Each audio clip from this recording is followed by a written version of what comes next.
Morning, good morning, good morning. It's a new week. Welcome back to the channel. It's February. This freaking year's flying by already. We are flashing the straight E85 tune onto the car from Lund Racing. They were pretty happy with how the flex fuel tune came out. Didn't want to make any adjustments so far. They want to see how the E85 tune is going to go, so we are flashing the E85R tune is what they call it, to separate it from the flex fuel tune. I did add 5 more gallons of E85 to hopefully push the rest of the 91 octane that we had in it, because the ethanol content was like 78% on the end gauge, so hopefully going to bump that up a little bit, get us in the 80s for this straight E85 tune, which should have some more power in it. And then hopefully after we log it, they'll see if they can pull a little more power in it. But you got to remember, it is a 100% stock car, so there's only so much you can do. However, you can get some more power because you can add some timing with running E85 through the car. And if you're wondering, yes, these stock cars, NA, so even with bolt-ons and things like that, you can utilize the stock fuel system. It's got enough fuel for E85, which is pretty impressive because E85 does tend to burn a lot more fuel. But, so we're flashing that. Gonna hopefully make some more power. What else do we got going on today? I gotta go register the truck today. I really gotta do that. I've been slacking on that. I think I'm like 2 weeks behind. So I gotta register the truck today, but my biggest concern is getting the car completed. The transmission is also tuned. The shifts are a lot firmer, so you feel them. You actually feel it engage a lot more, which is a good thing because you want firmer shifts when you're making more power. Oh, I think we're done. Tune installed successfully. Well, yes, I will turn off the key for 10 seconds and then start the vehicle. So we're gonna wait 10 seconds here, and then we're gonna start the vehicle. So see how she purrs. Cool. So car starts right up. We're gonna go get some logs in and see if we can feel a little more power with the new tune.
Alright guys, so I don't know how well you saw that, but we did a little pull. It felt a lot quicker, obviously, but I can't see the alcohol percentage from the ethanol, so I don't know what's testing at right now, but it should be above 80. So, update you guys when they say how the log looked.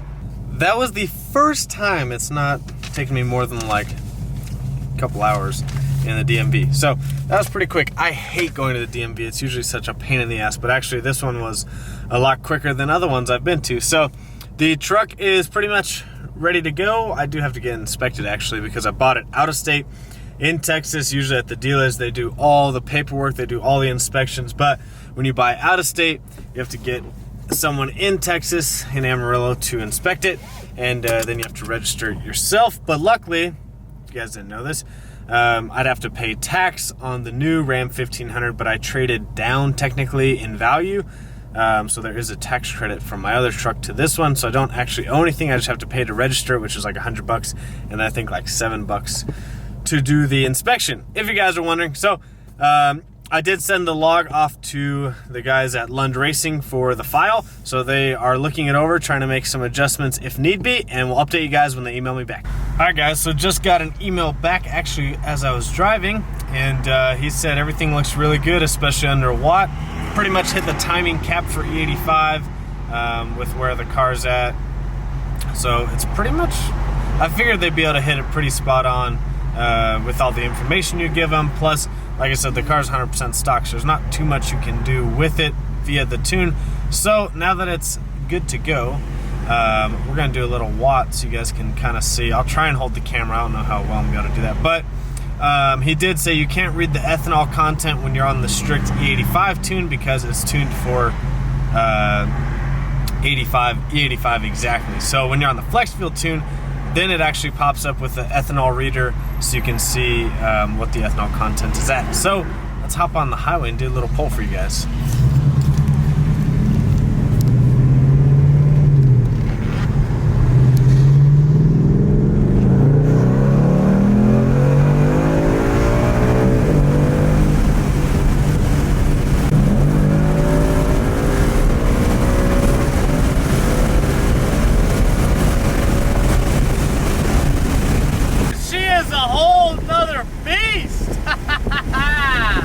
Damn, it pulls pretty good for just an E85 tune.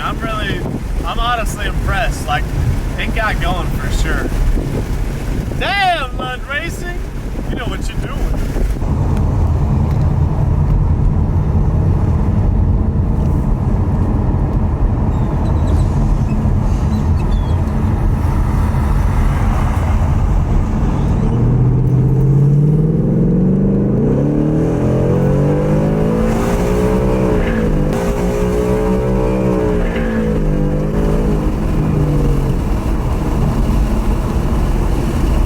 So that's going to conclude the video on the E85 tune from Lund Racing. So huge shout out to those guys over there. Obviously it wasn't Lund tuning it, but they have like a huge group of tuners working for them because they pump out so many cars in a day. Like I said, they were able to hit the car spot on the first go around with the flex fuel tune, with the E85R tune. And you would expect that because it's a completely stock car and they've tuned thousands of Mustangs.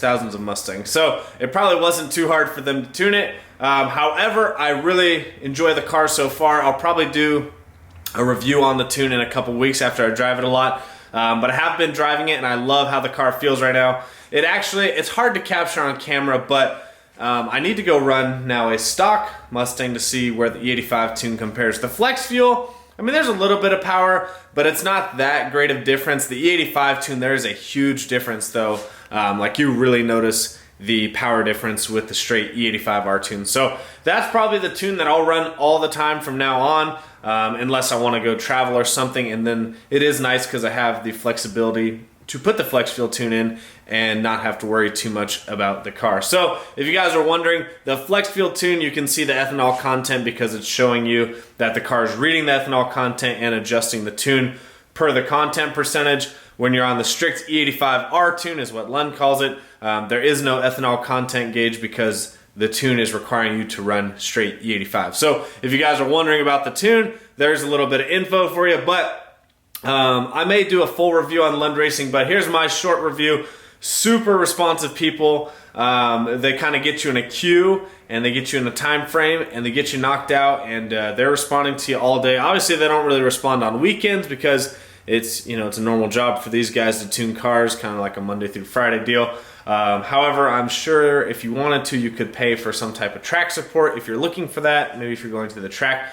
But these guys were super responsive. They asked a bunch of questions. Obviously, with the build coming up on the Mustang, I let them know what we were doing. So if you guys want to know what I'm doing, they have the whole list of mods actually, because I wanted to run it by them and make sure they were good with tuning that setup. And they thought it was a good idea. They liked the setup and they're down to tune it. So we are going to continue the mods on the Mustang, and we're just going to keep cracking at it one mod at a time.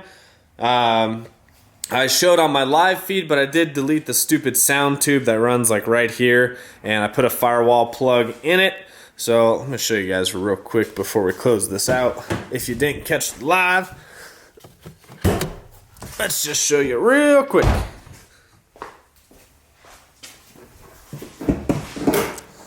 So you can see the sound tube was deleted. And way back there, you can get this plug. It's a Dorman plug if you guys are wondering. It's just a little rubber plug from O'Reilly's, and it'll plug that hole up. That way you don't get engine fumes into the car. And then you want to plug the hole on the intake, which I have yet to do. I just need to go pick up something to cover that up. But it looks a lot cleaner. This freaking engine, though, is a wiring mess. This drives me crazy.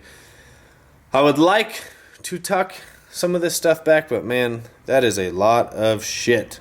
This is a messy engine bay. Drives me nuts. But I did take the cover off, which I think looks better, and I did delete the sound too, just if you guys were wondering. So, that's going to conclude today's video. Hopefully you guys enjoyed the mods on the Mustang. They are coming, and they are coming very fast. So, we got a lot of shit to do. It's very cold out today, so I'm going to close this video out. Hopefully you guys liked it. Make sure you always comment, like, subscribe, follow me on Instagram and Snapchat, VanV39, and we'll see you guys on the next one.